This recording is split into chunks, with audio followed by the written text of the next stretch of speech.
When we think about chewing gum, Wrigley's might come to mind, but how much do you know about its history? Hi everyone, Ken here. Welcome to This House. Today we are exploring the many mansions of William Wrigley Jr., founder of Wrigley's Gum. Make sure to hit that subscribe button so you never miss an exciting episode of This House. In 1861, William Wrigley Jr. was born into a modest family in Philadelphia.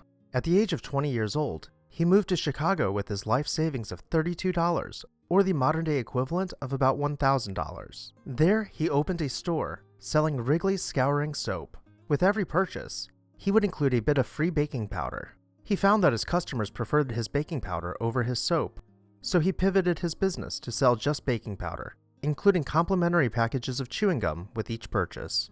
Once again, he found that his customers greatly preferred his complimentary product. He acquired a recipe for chewing gum and took a risk. Wrigley spent his life savings opening a small manufacturing plant to produce chewing gum. He began making absurd amounts of money as he expanded coast to coast with his chewing gum.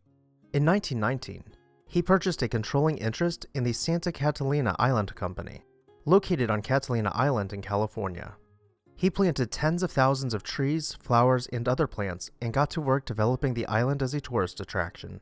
Over the next 10 years, he built a hotel and a casino on the island. Meanwhile, he purchased a minority stake in the Chicago Cubs baseball team, and over a few short years became the majority owner of the Cubs. Today, Wrigley Field, where the Chicago Cubs play, is still named after William Wrigley Jr. Throughout his career, William built and purchased many beautiful homes and buildings.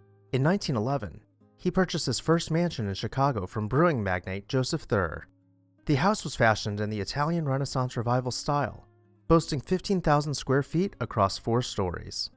In 1919, while developing Catalina Island, he built his summer cottage on the southeast corner of the island. He hired the designer of Wrigley Field, architect Zachary Taylor Davis, to create his Georgian colonial revival-style mansion. The house became a tourist attraction for world leaders, as the Wrigleys would host notable guests such as U.S. presidents and the Prince of Wales before the Great Depression. In 1921, he hired architect Loris Stimpson to design him a winter home on Pasadena's Millionaires Row. The house would be named The Shadows, after an observation was made about the dramatic shadows the architectural elements would cast on the lawn at both sunrise and sunset. In 1929, he set out to build a winter cottage in Phoenix, Arizona, which would become known as La Colina Solana. Though an eclectic mix of styles, the most prominent influence for this 16,000 square foot house was Spanish colonial, with 24 rooms and 12 bathrooms decorated in tile manufactured on Catalina Island.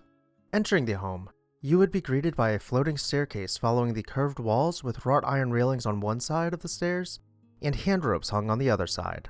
The living room boasted a large stone fireplace with a wood-paneled ceiling and blank white walls, the only color appearing in the form of paintings and textiles. This same theme would be continued throughout the house, with hallways having exposed wood beams and large windows allowing natural light to flood in. The house even featured a telephone booth, with an ornately carved wood door providing privacy. But perhaps the most captivating feature of the home were the mesa views it offered. Off the back of the house, you could see the downtown Phoenix skyline, set against the desert sky.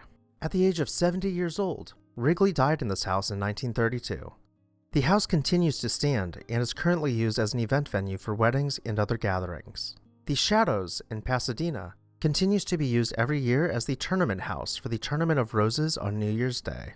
The summer cottage on Catalina Island was donated to the University of Southern California and was utilized as a conference center before being turned into a hotel in 1985. The Thurr Wrigley House in Chicago sat abandoned by the family for decades after Wrigley's passing. The house was purchased in the late 1980s and passed hands several times, continuing to deteriorate with each failed renovation plan.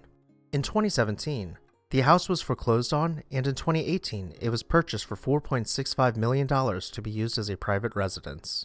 All of Wrigley's homes are still standing to this day. Which one is your favorite? Let me know down below in the comments section. Make sure to hit that subscribe button so you never miss an exciting episode of This House. I'd also like to take a moment to say a special thank you to our This House supporters, whose names you can see on screen right now. If you would like to see your name on the screen, please consider joining our membership program today. I'll see you next time on This House.